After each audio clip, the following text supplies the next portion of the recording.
Bien-aimé, je remercie le Seigneur une fois de plus qui nous donne la grâce de nous retrouver ensemble à ce jour où nous célébrons Noël.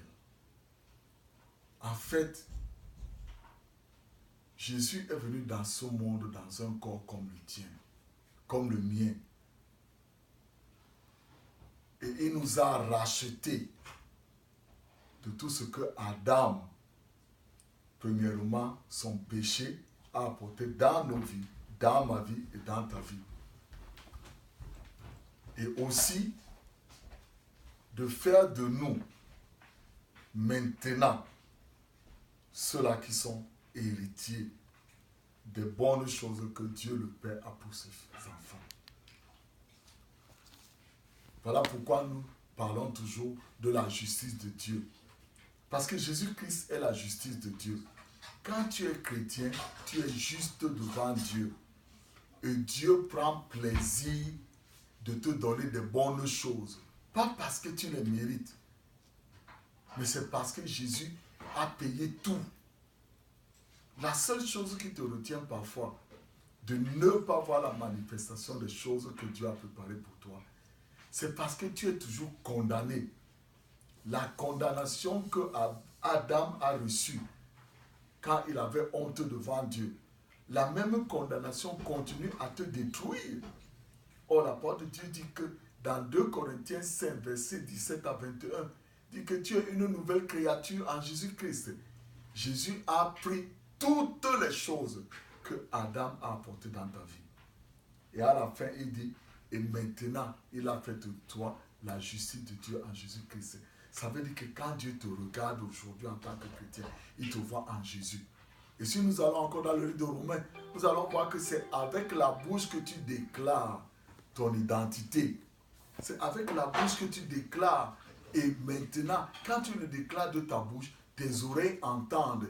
Et de tes oreilles maintenant, ça va dans ton cœur. Et comme ton cœur est le moteur de ta vie, ton cœur va envoyer le signal dans tout ton corps que maintenant tu n'es plus d'Adam. Et plus tu déclares chaque jour, je suis la justice de Dieu en Jésus-Christ, tu te libères des choses d'Adam. Plus tu le déclares que je suis la justice de Dieu en Jésus-Christ, tu te libères des choses d'Adam. Maintenant, Jésus a payé tout pour toi. Mais il y a des choses que Adam t'a apprises. Comment tu peux te défaire de ces choses? Tu ne peux pas te défaire de ces choses par tes propres forces. La seule chose que tu dois faire, c'est que chaque fois que tu es énervé, chaque fois que Satan te rappelle que tu as fait une mauvaise chose, chaque fois que tu commets l'erreur, tu dis que je suis la justice de Dieu en Jésus-Christ. Ce qui se passe, Jésus te délivre de ces choses. L'année prochaine va être une année grandiose pour ceux qui savent qu'ils sont justes devant Dieu. Regarde toute cette semaine 5 choses que tu veux que Dieu fasse dans ta vie.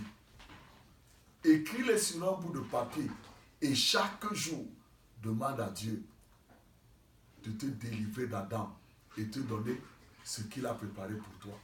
Lis dans ta Bible, dans le livre de Proverbes 10, Proverbes 11, tu vas voir les bénédictions du juste. Et choisis 5 choses que tu veux que Dieu fasse pour toi l'année prochaine. Et dimanche prochain, nous allons tous ensemble prier pour ces choses. Et tu vas voir la manifestation. Ce n'est pas parce que tu les mérites, mais c'est parce que Dieu t'aime. Que le Seigneur te bénisse cette semaine. Prends le temps de lire. Parce que la Bible déclare quelque chose de très important. En français, ne le dit pas bien. Dans le psaume 147, verset 11. Dans l'anglais, il dit que le Seigneur prend plaisir à ceux-là qui le craignent. C'est-à-dire que ceux qui l'adorent. Quand tu es en Jésus-Christ, tu ne crains plus Dieu. Voilà pourquoi chaque fois que Jésus-Christ est sorti devant ses disciples, il a dit, ne craignez point, n'ayez pas peur, c'est moi.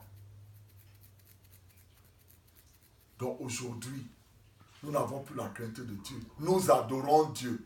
Il est notre Père.